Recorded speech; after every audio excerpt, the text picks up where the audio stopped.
आपका क्या इंट्रो दूं। ट्रैवलर भी हैं, आप मोटिवेशनल स्पीकर भी हैं, ट्रेनर भी हैं। आपकी इंस्पिरेशन कौन था? पहली इंस्पिरेशन फारिस हसन सयाल साहब थे, बिलाल कुतुब साहब, प्रोफेसर अहमद रफीक अख्तर साहब, सरफराज शाह साहब, तो ये सारी मेरी इंस्पिरेशन थे। आपने बात की ह्यूमन बिहेवियर्स और कहा कि मैंने कुछ समझने की कोशिश की इंसान की फितरत को। इंसान तो वैसे दो तीन चीज़ें चाहता है, ज़्यादा उसकी कोई बड़ी रिक्वायरमेंट्स नहीं है। वो चाहता है कि मैं जाना जाऊँ, मैं पहचाना जाऊँ। कि यंगस्टर्स को आप वो जो लर्निंग एटीट्यूड कहते हैं ना ट्रैवलिंग से, इनरिच योरसेल्फ। एवरी एक्सपीरियंस आप एक रिसर्च कर लें, आप तमाम लोगों की, अपने कोलीग्स की, रिश्तेदारों की, दोस्तों की मोबाइल लें एक दफ़ा। मोबाइल में आजकल आ जाता है कि आप लोग कितना मोबाइल यूज़ कर रहे हैं। हे गाइस, अस्सलाम वालेकुम, you are watching GTV and I am your host Khushboo. Nazin, आज का प्रोग्राम बहुत स्पेशल होने वाला है क्योंकि आप सबकी पसंदीदा शख्सियत अली अब्बास हमारे स्टूडियो में मौजूद हैं, जो कि ऑथर भी हैं, ट्रेनर भी हैं, किसी तारुफ के मोहताज नहीं हैं। Thank you so much sir, आप हमारे स्टूडियो में आए हैं और अपने कीमती वक्त निकाल के स्पेशली तौर पर आए। बिस्मिल्लाहिर्रहमानिर्रहीम, अल्लाहुम्मा सल्ली अला मुहम्मदिन व अला आलि मुहम्मदिन व बारिक वसल्लम। खुशबू, मेरा कोई खासा कीमती वक्त नहीं है। मैं कंफर्टेबल और ईजी इंजॉय लाइफ गुजारता हूँ। चलिए सर, ये आपका बड़ापन है। सर माशाल्लाह से मुझे समझ नहीं आ रही थी कि मैं आपका क्या इंट्रो दूँ। मतलब इतना कुछ माशाल्लाह से आप करते हैं। आप ट्रैवलर भी हैं, आप मोटिवेशनल स्पीकर भी हैं, ट्रेनर भी हैं। कासिम अली शाह फाउंडेशन के साथ आप उनके मीडिया एडवाइज़र भी हैं। बहुत इतना कुछ आप कर रहे हैं। तो मैं जानना ही चाहूँगी कि आपकी इंस्पिरेशन कौन था? मुझे इंस्पिरेशन, जब मैंने ये काम शुरू किया तो मेरी पहली इंस्पिरेशन फारिस हसन सयाल साहब थे, बल्कि अब भी हैं। उसके बाद बिलाल कुतुब साहब, प्रोफेसर अहमद रफीक अख्तर साहब, सरफराज शाह साहब, बाबा यहया खान, बाबा इरफान उल हक, अब्दुल्ला भट्टी साहब, तो ये सारी मेरी इंस्पिरेशन थे। इनको मैं सुनता था, पढ़ता था, इनसे मिलता था और इनसे ज़्यादा से ज़्यादा वक्त गुजारने की कोशिश करता था और कोई ना कोई बहाना ऐसा बना लेता था इनसे मुलाकात का, क्योंकि ये सारे बड़े लोग हैं, बिज़ी लोग हैं। बहाना ऐसे बनाता था कि मैं कोई ना कोई इनके साथ काम करना शुरू कर देता था। जैसे किसी को मैं कहता था कि पॉजिटिव अप्रोच, किताब लिखता हूँ मैं आपकी, किसी को मैं कहता था कि सोशल मीडिया पे कुछ आपका मैं वीडियोस बना लेता हूँ, किसी को मैं कहता था मैं आपके लेक्चर्स अरेंज कर लेता हूँ।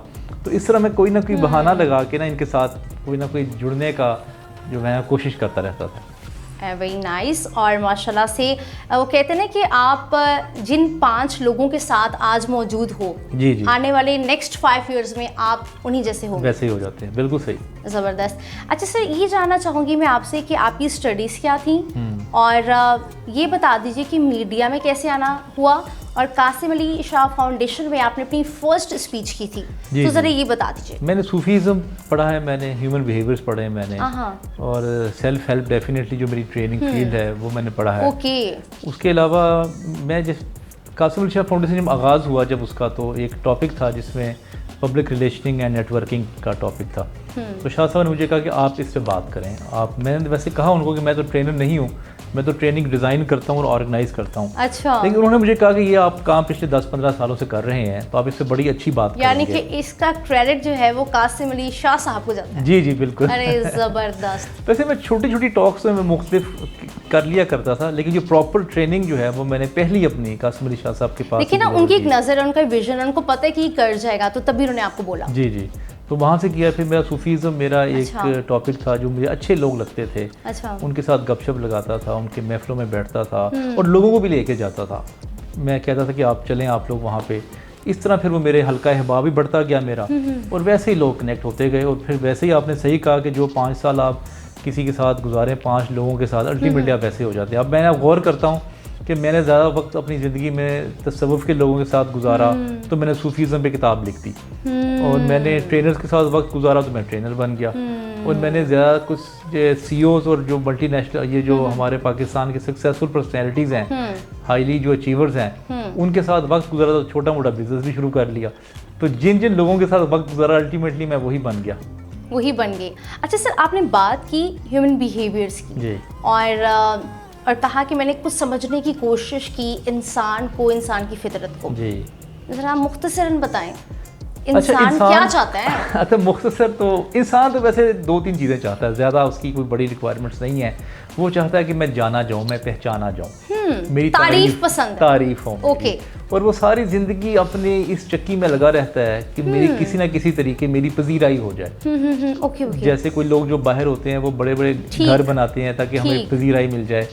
जो मीडिया में लोग होते हैं वो चाहते हैं सब्सक्राइबर्स ज़्यादा हो जाएं, फॉलोअर्स ज़्यादा हो जाए, followers फैन मिल जाए। फॉलोइंग ज़्यादा हो जाए। जो बिजनेस करते हैं वो चाहते हैं कि हमारा बिजनेस हो, फिर लोग हमारी वाह करें।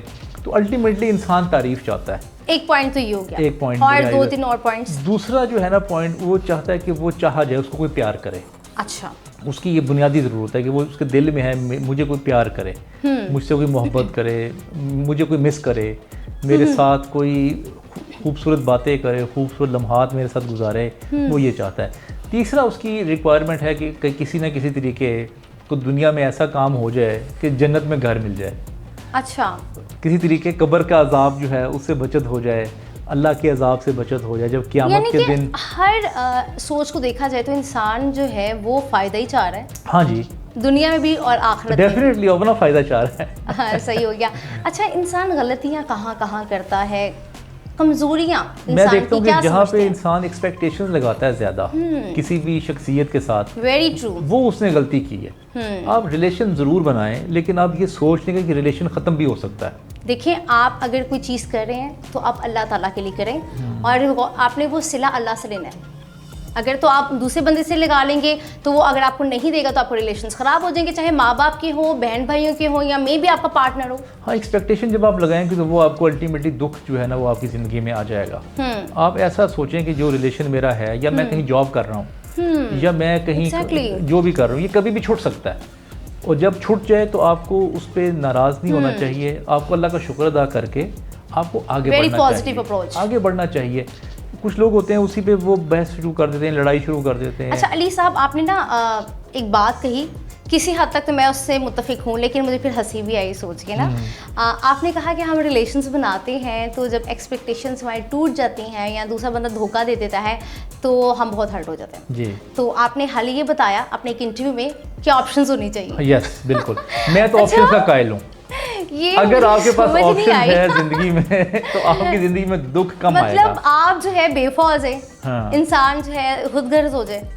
देखिए मैं तो, ये देखिए ना, एक इंसान ने अपनी ज़मीर की अदालत में भी जाना मैं तो होता ऐसी है। जिंदगी अपने आप को गुजारता बंदा हूँ। क्या मुंह दिखाए। मैं तो ज़िंदगी में ऐसे बात गुजारता हूँ, एक तो मैं ऑप्शन अपने पास रखता हूँ, एक ऑप्शन अगर बंद हो, और वो ज़िंदगी के हर पहलू में, ये नहीं कि ज़िंदगी में नहीं वो आप रखें, वो जायज़ है।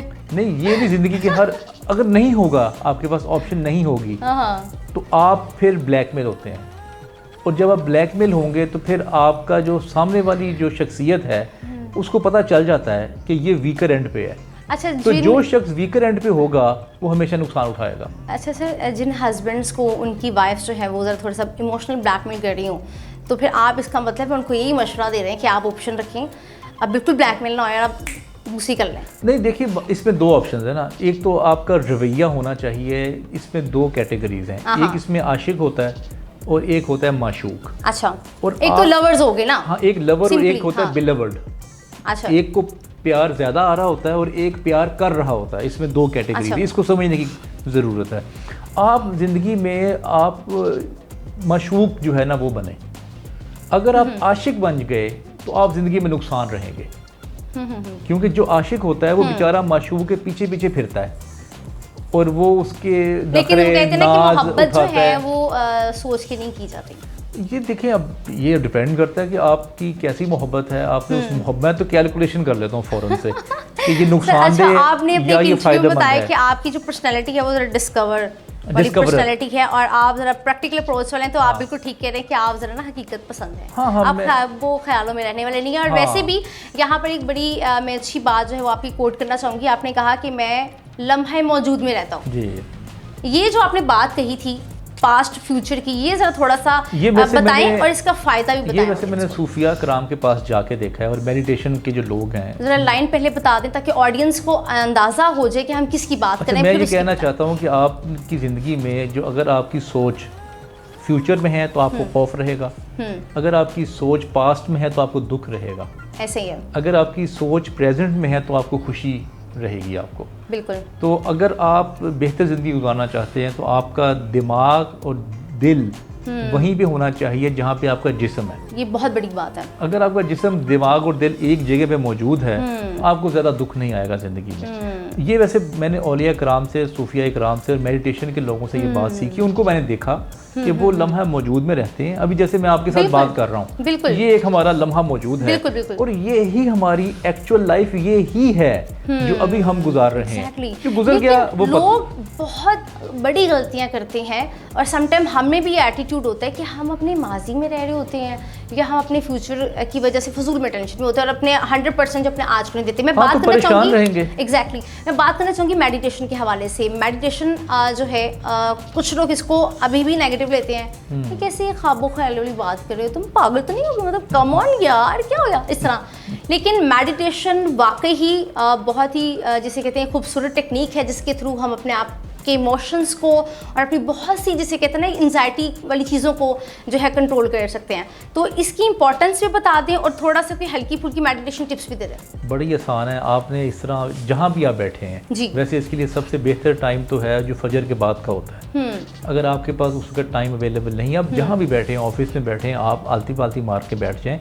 बेशक आप रिलैक्स करके जैसे मैं बैठा हूँ ऐसे बैठ जाएँ, आंखें बंद कर लें, आपने लिप्स अपने बंद कर लें और आपने सांस नाक से लेना है और फोकस आपने अपने नाक पे करना है, सांस वाली जगह पे, इस जगह पे। That's it. आंखें बंद करनी है और कुछ नहीं करना बस। और जो भी आपको ख्यालात आ रहे हैं आने दें, जो ख्याल जा रहा है उसको जाने दें। बिल्कुल कोई भी एक्स्ट्रा एफर्ट करने की ज़रूरत नहीं है। 10 मिनट से आप आगाज़ करें, फिर इसका टाइम बढ़ाते रहें। ये वो चीज़ है जब मैंने शुरू की थी करनी, तो ये इसने फिर मेरे माजी के जो गम हैं वो बुलाए थे और जो फ्यूचर की फ़िक्रें हैं उससे आज़ादी हासिल की थी मैंने। आप किन चीज़ों में खुशी महसूस करते हैं और अपने आप को जो है ना उस तरफ लेकर जाएं, वो एक्टिविटी शुरू कर दें करनी। एग्जैक्टली। चलिए सर, बहुत ही अच्छा लगा मुझे आपसे बात करते हुए और क्योंकि आप माशाल्लाह से ट्रैवलिंग आपने बहुत ज़्यादा की है, तो जाते जाते मैं चाहूँगी कि यंगस्टर्स को आप वो जो लर्निंग एटीट्यूड कहते हैं ना ट्रैवलिंग से, और वो जो आपको एक मुझे सेंटेंस बहुत अच्छा लगा था कि enrich yourself every experience for every experience. तो ये जो इस पे ज़रा थोड़ा सा इम्पोर्टेंस अपनी यंगस्टर्स को बताएं, क्योंकि आपने बहुत कुछ सीखा है ट्रैवलिंग के थ्रू। लेकिन अगर हम कॉमन लाइफ में देखें तो लोग कहते हैं कि ना जॉब भी करनी है, घर के मामला, टाइम नहीं निकलता। क्या कहेंगे यंगस्टर्स? अच्छा खुशबू, ये टाइम नहीं है मेरे पास ना, ये मेरे ख्याल से सबसे बड़ा फ्रेब है जो हम अपने आप को देते हैं। आप एक रिसर्च कर लें, आप तमाम लोगों की, अपने कोलीग्स की, रिश्तेदारों की, दोस्तों की मोबाइल लें एक दफ़ा जी। मोबाइल में आजकल आ जाता है कि आप लोग कितना मोबाइल यूज़ कर रहे हैं। एक उसके अंदर फीचर मौजूद है, उसमें वो आपको बता देता है कि फेसबुक इतना यूज़ किया, यूट्यूब इतना यूज़ किया है और व्हाट्सएप इतना यूज़ किया है। आपको पता है रेगुलर टाइम जो आजकल हमारा इस मोबाइल पे लग रहा है, टोटल कैलकुलेट अगर दिन का किया जाए तो 4 आवर्स निकल रहा है वो टाइम। तो टाइम कहाँ से आ रहा है? फिर हम ड्रामा भी देखते हैं, मूवीज़ भी देखते हैं, ये सारा कुछ हम करते हैं। ये एक लेम एक्सक्यूज़ है कि हमारे पास टाइम नहीं। जिसके पास टाइम नहीं वो अपनी नींद कम कर लें, वो 8 घंटे की बजाय 5 घंटे भी अगर वो कर लेगा तो उसको सुकून मिल जाएगा। अच्छा, ट्रैवलिंग कितनी इंपॉर्टेंट है ना, ये भी लोगों को बताएं ताकि उनको पता चले कि यहाँ पर बहुत ज़्यादा फ़वाइद हैं अगर आप ट्रैवलिंग पे जाते हैं। मैंने खुशबू ये देखा है ज़िंदगी में ना, आपके चंद लोग होते हैं जिनके साथ आप मिलते हैं, रिश्तेदार तो सेम ही होते हैं, आपकी लाइफ में कोई नया एक्सपोजर, नया नॉलेज इजाफा नहीं होता। क्योंकि जब उन लोगों से मिलते हैं 80% बातें रिपीट होती हैं। कभी आप नोट कीजिएगा, जब हम नई शख्सियत को मिलेंगे, नई किताब पढ़ेंगे, नई मूवी देखेंगे, नई ट्रैवलिंग प्लेस पे जाएंगे, तब जाके आपका नॉलेज इन्हेंस होता है। ये मुझे पता चल गया था बात का जब मेरी उम्र 20 साल थी।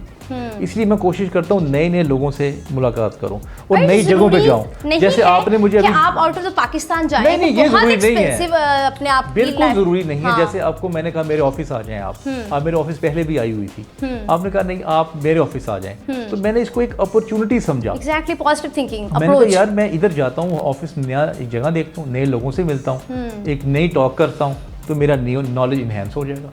और जब आप इस तरह का एटीट्यूड जो है वो अपनाते हैं तो फिर आप सदाबहार जवान ही रहते हैं और जिसे कहते हैं कि आप अपने मेंटोर खुद बन जाते हैं। देखिए, जब आपका माइंड ज़्यादा काम करता रहेगा ना, माइंड की लर्निंग ज़्यादा होगी आपकी, तो आपकी बॉडी सेहतमंद रहेगी। और जब आपकी बॉडी सेहतमंद रहेगी तो आप सेहतमंद रहेंगे। जब सेहत अच्छी होगी आपकी, आपका चेहरा फ्रेश होगा, चेहरा फ्रेश होगा, चेहरा ग्लो करेगा। तो लड़कियों को तो बहुत आदत होती है ना, शौक होती है हमारा चेहरा ग्लो करे, तो मेरा अल्लाह का शुक्र है बगैर मेकअप के ग्लो कर रहा होता है। और वैसे भी मैं यही कहना चाहूँगी कि ज़िंदगी एक दफ़ा मिली है, तो इसको बहुत ही अच्छे तरीके से, खूबसूरत तरीके से जो है इसको पॉजिटिव अप्रोच के साथ इंसान को जीना, हर लम्हा एंजॉय करें, छोटी छोटी इंजॉयमेंट्स ढूंढें क्या है आपकी ज़िंदगी में, उसको एंजॉय करें और आप हैप्पीनेस को जितना मैक्सिमम हो सकता है बढ़ाएं। Thank you so much sir. Programme का वक्त ख़त्म तो हो गया है, लेकिन इतनी बातें हैं कि यकीन करें लगता है कि घंटों हम उस पर जो है वो बात कर सकते हैं। वन सेकेंड बहुत शुक्रिया, और बहुत कुछ मैं यकीन करती हूँ कि ऑडियंस ने आपसे सीखा भी होगा और मुझे बहुत ज़्यादा मोटिवेशन मिली आपसे। Thank you so much. Thank you. तो जी जनाब, मैं उम्मीद करती हूँ कि आज का प्रोग्राम आपको बहुत ज़्यादा अच्छा लगा होगा, और हमारे आज के गेस्ट अली अब्बास ने आपको बहुत से मुफीद, जिसे कहते हैं कि टिप्स भी दिए हैं कि किस तरह से लाइफ को आप इजी भी बना सकते हैं, किस तरह से सेल्फ इम्प्रूवमेंट अपने अंदर लेकर आ सकते हैं। और सबसे खूबसूरत मैसेज ये है कि ज़िंदगी 2 दिन की है और बहुत ही खूबसूरत है, और किसी दूसरे के हाथ में रिमोट कंट्रोल मत दें अपनी खुशियों का। वो रिमोट कंट्रोल आपके पास होना चाहिए, और ख़ुद को इस चीज़ का ज़िम्मेदार बनाएं कि आप जो है अपने आप को हर रोज़ छोटी छोटी खुशियाँ जो है वो देते रहें, और अपनी दुनिया को इस एटीट्यूड के साथ जो है वो कलरफुल बना दें। इस खूबसूरत मैसेज के साथ अपनी मेज़बान खुशबू को दीजिए इजाज़त। अपना बहुत सा ख्याल रखिएगा, दुआ में याद रखिएगा। खुदा हाफिज़।